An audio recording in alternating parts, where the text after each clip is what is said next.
Hi, welcome back once again. Today, American style thick pancakes. Oh, my favourite. We have these on the menu permanently at the Rose and Crown. It's one of our staple classic menu dishes. Sometimes we switch around what we serve them with. We might do it with fresh cherries from the garden and white chocolate ice cream, but today we're going to serve it with candied pecans and maple syrup. Really classic combination, absolutely delicious. The recipe, first of all, really simple. 3 nice large free-range eggs into a bowl. We then take 400 grams of plain flour. Straight in. 3 teaspoons of baking powder. Now when you're measuring spoonsful, it's always level spoons.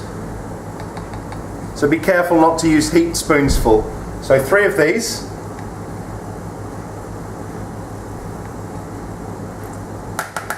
Level.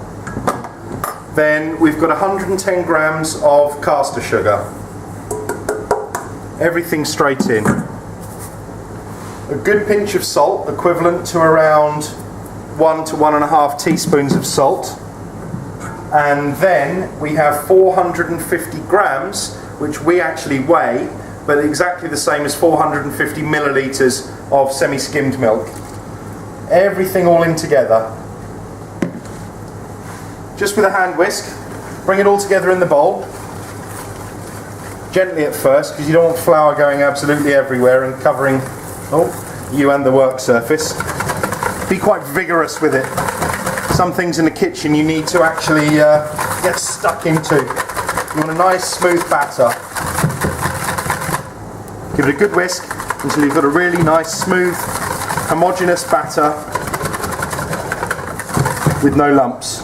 At this point we take 80 grams of melted butter. I've just melted that in a microwave for about 60 seconds. Pour this in and give it another mix.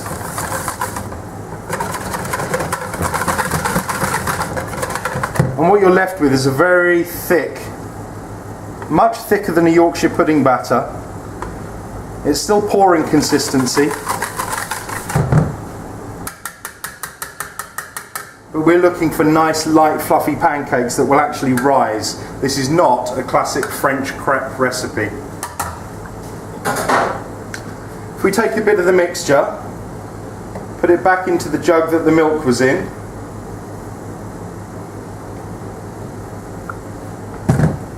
and we're going to go and cook them. If you follow me to the stove.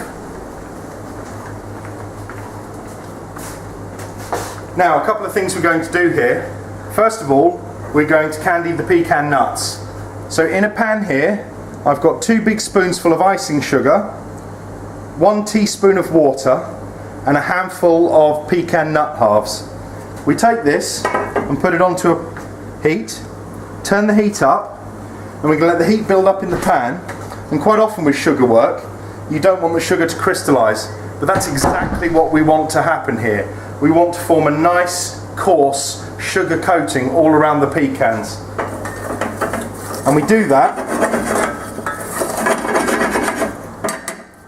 by constantly stirring in the saucepan. This drags the sugar up the side of the pan and begins the crystallization process. And what we'll end up with is that nice crunchy sugar coating. And the heat in the pan will also help toast the nuts to give them a nice crisp crunch. An absolute classic combination, maple and pecan.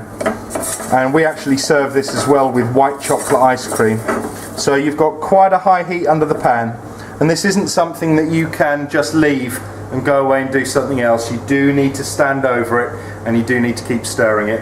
As soon as it's done, you need to take it off the heat. So if you look actually filming in the pan, you'll see that this white crust is starting to appear up the side, and that's the beginning of the crystallization process. And as that teaspoon of water dries out, the sugar will crystallize around the nuts, and you'll end up with that crunch. And you can see what a quick process that actually is. As the heat gets rid of all the liquid, the sugar is crystallized, and we end up with that powdery sugared coating all over the pecans, which adds a lovely crunch and the sugar coating. So that's that. That is the candied pecans all done. Then, on a very, very low heat, so turned as low as you can get your heat. We've got gas stoves, which make things a lot easier. We're going to take just a little knob of butter, not too much because we're using a nice non-stick pan. We're going to add that to the pan and it will start to sizzle immediately. Immediately add a good helping of the pancake mix. Swirl it round in the pan until it coats. Now the slight browning of the butter will give it a beautiful colour and a really nice flavour to the bottom of the pancake. And then we have a little bit of a waiting game. Have the heat on as low as you can have it and cook it slowly. It's not a cook quick like a crepe, it takes just a couple of minutes. And you will see bubbles start to appear as the heat rises, pushes the air up through the mixture, and then it starts to break. And you'll know when the pancake's nearly cooked because the bubbles will break and they won't refill themselves with wet mixture. And the pancake will rise because of the baking powder. Now this mix you can keep in the fridge for 2 to 3 days comfortably. This size mix will probably make a good 8 to 10 pancakes, depending on how hungry you are. If you have a big pan, maybe you just do one big one for yourself. You can see that the pancake's getting slightly thicker, thickening all the time. And I'm going to be brave. When this is ready to turn, I'm going to try flipping it. If it doesn't work, I don't know what I'll do. So it's rising nicely and evenly, and it's starting to cook all the way through. I'm going to turn the heat up on it just a little bit, just to speed up the process.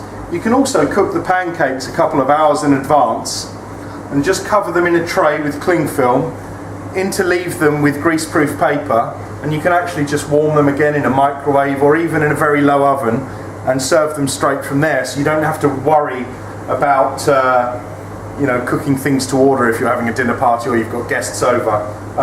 Here at the Rose and Crown we cook them to order. Every time a pancake comes on, we get the frying pan out and we start from the beginning. You can see now that the bubbles are starting to appear in the top of the pancake. You've got a nice golden brown colour all the way around the edge of the pancake. It's starting to solidify, and as it comes and cooks in toward the middle, the holes are now starting to burst where the air is rising through and the pancake's rising. And that's pretty much cooked. And what we need to do is flip it, and here's where there's an element of luck that comes in. Get the feel of the pancake in the pan, and there we go. First time, beginner's luck maybe. Got a lovely golden crust on the pancake, absolutely delicious. The flavour of the butter just turning that nutty brown adds a lot to the dimension of a pancake, so you want that colour. This probably needs about 30 seconds on this side and the pancake will be done. And we're going to be serving it with the candied pecans that we made just a moment ago and lashings of maple syrup. There really is nothing better. And if you want to put a big fat dollop of ice cream on it, even better. Right. So the pancake's cooked, and we take this off and just place it onto a plate. And we just take a handful of the candied pecans, spread them all over, and then maple syrup, loads of it. Don't be shy, the pancake will absorb so much syrup. And then if you want to add ice cream, you can. But that, very simple, fluffy American style pancakes with candied pecans and maple syrup. Delicious.